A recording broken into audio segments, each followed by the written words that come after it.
Buddhists generally do not actively try to convert others or engage in aggressive proselytization.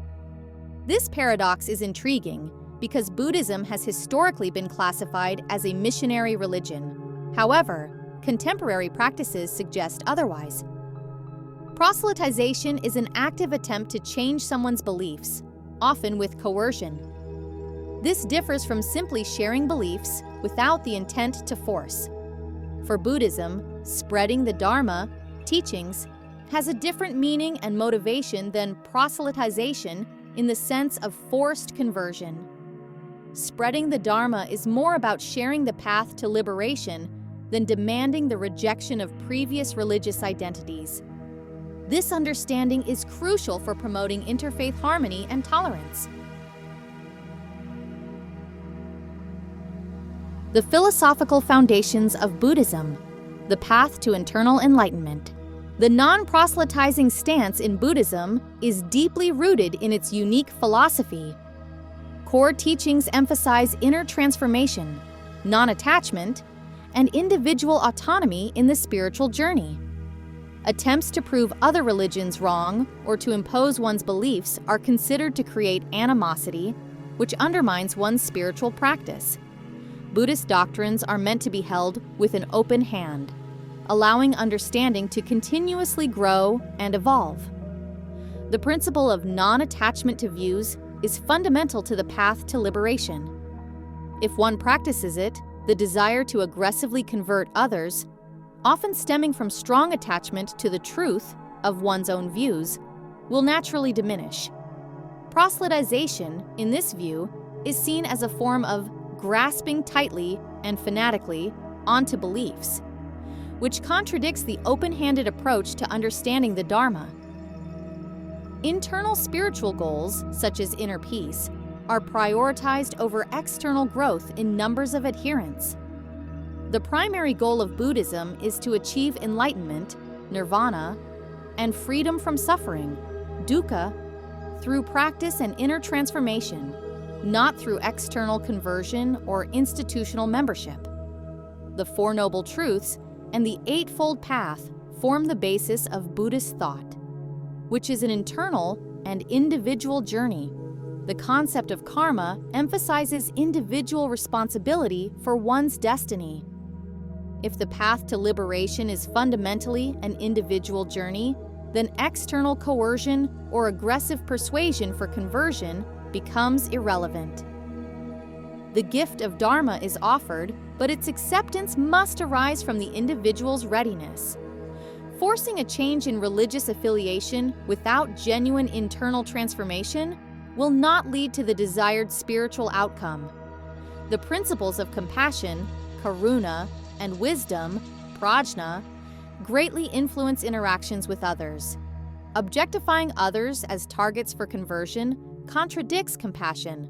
The Dalai Lama emphasizes interfaith harmony, criticizing aggressive proselytization as a kind of war.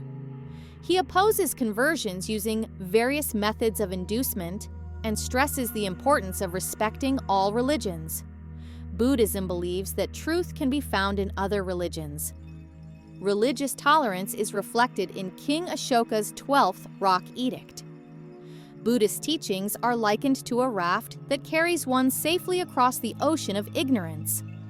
Once the destination is reached, the raft is no longer needed. This reinforces the idea that understanding continues to grow and should not be bound to rigid truths. The practice of spreading Dharma, from example to contemporary dialogue. The spreading of Dharma in Buddhism, though present, differs greatly from the model of aggressive proselytization seen in other religions. This approach is rooted in the belief that truth must be discovered internally and cannot be forced. Authentic spreading of Dharma is not done through emotional campaigns or attempts to sell the teachings en masse.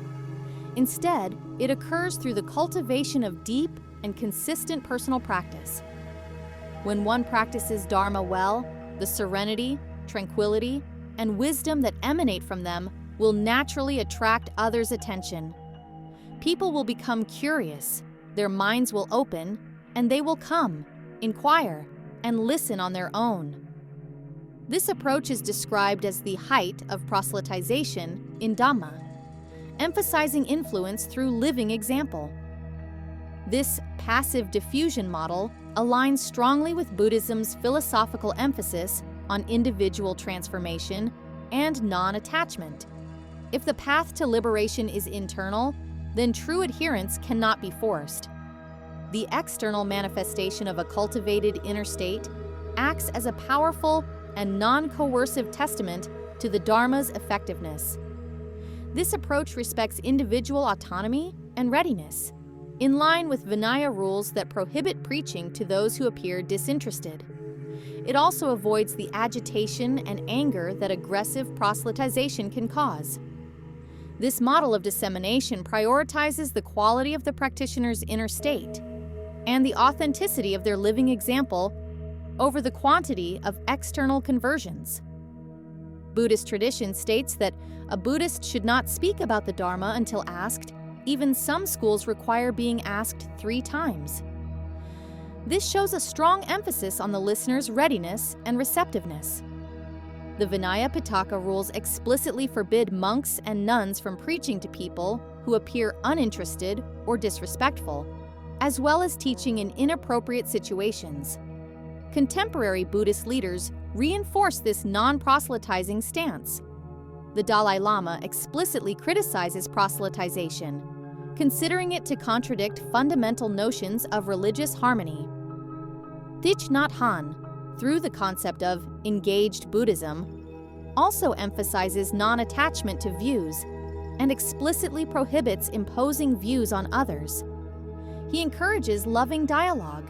Engaged Buddhism is a school that applies Buddhist ethics and Dharma teachings to address social, political, environmental, and economic suffering. It involves nonviolent activities such as peace building, human rights promotion, and environmental protection. Its goal is social change and justice, and reducing the suffering of living beings, not religious conversion. Thich Nhat Hanh emphasizes interbeing and the importance of developing right insight to end blaming and arguing. Engaged Buddhism demonstrates that a religious tradition can be highly active and influential in addressing world problems without resorting to conversion tactics. This provides a model for interfaith collaboration on shared humanitarian and ethical goals. Historical perspectives, Ashoka's mission, and different mass conversions.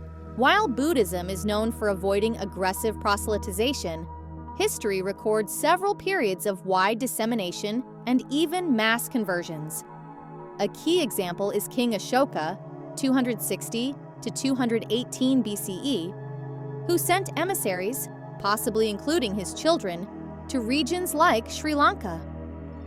However, scholars debate whether Ashoka's mission was strictly religious.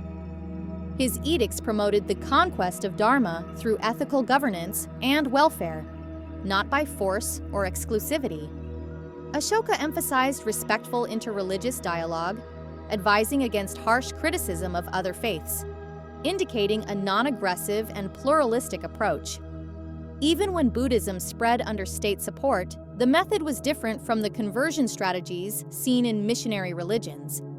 It focused on creating environments that encouraged ethical living, which naturally led people to the Dharma. The goal was not to erase existing beliefs, but to offer a path toward personal transformation. Mass conversions also occurred in Buddhist history, such as Burma's adoption of Theravada Buddhism in the 11th century, but these were often cultural shifts tied to state reforms and monastic influence rather than coercion. A more recent and striking example is the Dalit Buddhist movement in India, led by B.R. Ambedkar in 1956. This movement saw the conversion of hundreds of thousands of Dalits, not out of doctrinal persuasion, but as a rejection of the Hindu caste system.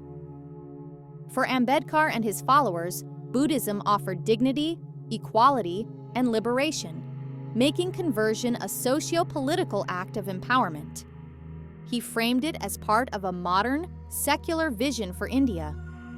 Additionally, Buddhism's expansion along the Silk Road illustrates a model of cultural integration through art, translations, and travel, rather than dominance. These patterns reveal that, in Buddhism, conversion is rarely about imposing belief. Instead, it reflects ethical invitation, personal or collective agency, and the pursuit of liberation from suffering, often within broader social contexts. Comparison with other missionary religions. Buddhism differs significantly from missionary religions like Christianity and Islam, which prioritize conversion through preaching, evangelism, and outreach. Both traditions often view proselytization as a divine mandate aimed at saving souls or expanding the faith. In contrast, Buddhism emphasizes inner transformation through ethics, sila, concentration, samadhi, and wisdom, prajna, focusing on the alleviation of suffering rather than the recruitment of followers. Buddhism is non-theistic and does not see truth as exclusive. Teaching the Dharma is invitational, not coercive. It respects individual readiness and prior beliefs. The Dalai Lama, for instance, criticizes proselytization disguised as service, viewing it as counterproductive to genuine compassion. While some Buddhist communities have adopted practical methods like Sunday schools or the term church in response to Christian missionary pressures, their goal remains to share wisdom, not to convert. The Buddhist approach values dialogue, example, and personal inquiry over numbers, reflecting its core values of non-attachment and universal compassion. Conclusion: Buddhism as a contributor to global harmony. Buddhists generally avoid aggressive conversion efforts due to their core values of non-attachment, personal experience, and inner transformation. Rather than imposing beliefs, Buddhism emphasizes compassion, karuna, wisdom, prajna, and respect for diversity. Sharing the Dharma is done by example, not force, only when others are ready and ask for it. Even major historical movements like King Ashoka's missions or the Dalit Buddhist movement focused more on ethics, social justice, and liberation than on religious conquest. The spread of Buddhism tends to be organic, tied to cultural exchange and personal choice. This non-coercive approach supports peaceful coexistence, interfaith dialogue, and respect for spiritual freedom, offering a model for harmony in a pluralistic world.